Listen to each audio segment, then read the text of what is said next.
కావాలనే మీ కలను నెరవేర్చుకోండి. సంప్రదించండి హెగ్డే ఫెర్టిలిటీ, హైదరాబాద్, తెలంగాణ.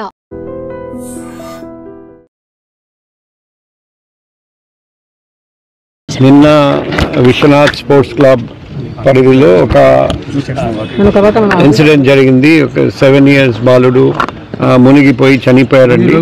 సో మాకు 6 తర్వాత ఇన్సిడెంట్ జరిగింది. మాకు అరౌండ్ 8 o'clock ఇన్ఫర్మేషన్ వచ్చింది. సో మేము కేసు రిజిస్టర్ చేసాము, దర్యాప్తు చేస్తున్నాం.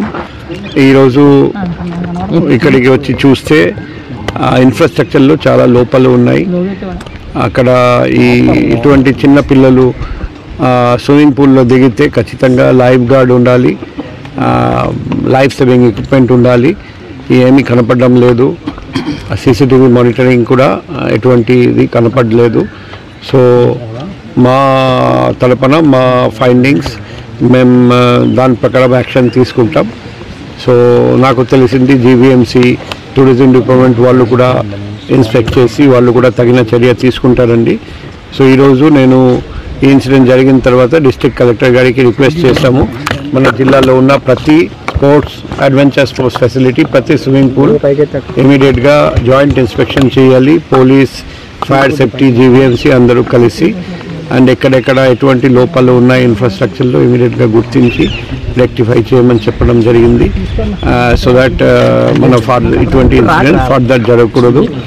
సో ఆయన కూడా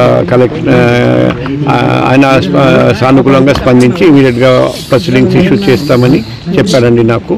సో ఈ ఎక్సర్సైజ్ చేస్తే ఫ్యూచర్లో మన జిల్లాలో ఇటువంటి ఇన్సిడెంట్ జరగనీయకుండా చూడదు.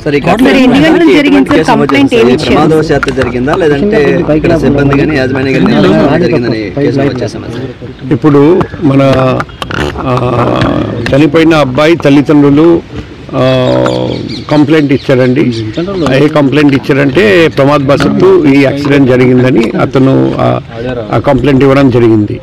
కాబట్టి అటువంటి కంప్లైంట్ బేస్ చేసుకుని మనం 194 BNS కింద కేసు నమోదు చేశాము. కానీ ఇప్పుడు దర్యాప్తు భాగంగా మనకు ఎటువంటి ఇన్ఫర్మేషన్ తెలుస్తుంది, ఎవరెవరు తప్పు చేస్తారని తెలుస్తుంది. దాని ప్రకారం మేము ముందుకు వెళ్తాం. అదే చెప్పాము. సీసీటీవీ లేకపోవడం, లైఫ్ గార్డ్ లేకపోవడం, లైఫ్ సేవింగ్ ఎక్విప్మెంట్ లేకపోవడం, ఇవన్నీ చాలా గ్లేరింగ్ ల్యాప్సెస్. అది క్లియర్గా కనిపిస్తుంది. సో మేము కూడా దర్యాప్తు భాగంగా ఇంకా ఎటువంటి ల్యాప్సెస్ మనకు తెలుస్తుంది, దాన్ని బట్టి మేము యాక్షన్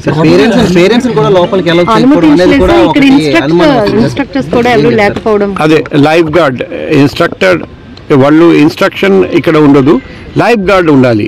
ఏదైనా స్విమ్మింగ్ పూల్ దగ్గర ఖచ్చితంగా లైఫ్ గార్డ్ ఉండాలి. ఎస్పెషల్లీ చిన్న పిల్లలు స్విమ్మింగ్ పూల్లో దిగుతున్నారు, అప్పుడు లైఫ్ గార్డ్ లేకపోవడం, లైఫ్ సేవింగ్ ఎక్విప్మెంట్ లేకపోవడం అది ఎక్కడ జరగదు. సో అది డెఫినెట్గా గ్లేరింగ్ ల్యాబ్స్ అని మాకు తెలుస్తుంది. అండ్ వాళ్ళు అడల్ట్స్ని ఎందుకు పర్మిషన్ ఇవ్వలేదంటే అడిగితే టికెట్ కొనలేదని, మేము పర్మిషన్ ఇవ్వలేదని చెప్తున్నారు. అంటే ప్యూర్లీ కమర్షియల్ ఇంట్రెస్ట్ గుర్తుపెట్టుకొని వాళ్ళు రాన్ చేస్తున్నారు. అది చాలా దురదృష్టకరం. సో ఇవన్నీ మన దర్యాప్తు భాగంగా వస్తుంది. సో తర్వాత ఫర్దర్ యాక్షన్ దాన్ని బట్టి అది సర్వే చేస్తున్నాం. అది డీటెయిల్స్ జీబీఎంసీ దగ్గర ఉంటుంది. సో అది మేము డిస్ట్రిక్ట్ కలెక్టర్ గారికి చెప్పాము. మొన్న కూడా ఏదో కైలాసగిరి దగ్గర ఒకటి రోప్వేలో ఒక ఇన్సిడెంట్ జరిగింది. సో అటువంటి ఇన్సిడెంట్స్ ఫర్దర్ మనం జరగనీయకుండా fire safety plus police plus GVMC అందరూ కలిసి జాయింట్ ఇన్స్పెక్షన్ చేస్తే మంచిది అని నేను రిక్వెస్ట్ చేస్తాను. సార్ మీరు అబ్జర్వ్ చేశారు, ఎంత లోతు ఉంది సార్ అది పూల్? అబ్బాయి 7 years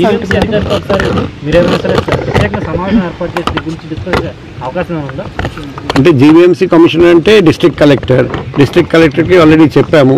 ఇప్పుడు మళ్ళీ రిక్వెస్ట్ చేస్తాము, ఆయన ప్రొసీడింగ్స్ బట్టి ఫర్దర్ యాక్షన్ తీసుకోవడం జరుగుతుంది. ఇప్పుడు ఇక్కడ లోతు చూస్తే అక్కడ డెఫినెట్గా 4 to 5 feet అని నాకు అక్కడ కనిపిస్తుంది. అక్కడ దాదాపు 1.5 to 2 feet. అంటే ఇక్కడ దిగి ఉంటే ఇబ్బంది జరిగేది కాదు, కానీ అక్కడ దిగాడు. అక్కడ దిగడం అంటే ఖచ్చితంగా నిర్లక్ష్యం. ఎందుకంటే అది అటువంటి 7 years బాలుడు అటువంటి స్విమ్మింగ్ పూల్ దిగితే మాత్రం ప్రమాదం తప్పదు. కానీ అట్లా అలౌ చేశారంటే ఖచ్చితంగా నిర్లక్ష్యం అని మనకు క్లియర్గా కనిపిస్తుంది.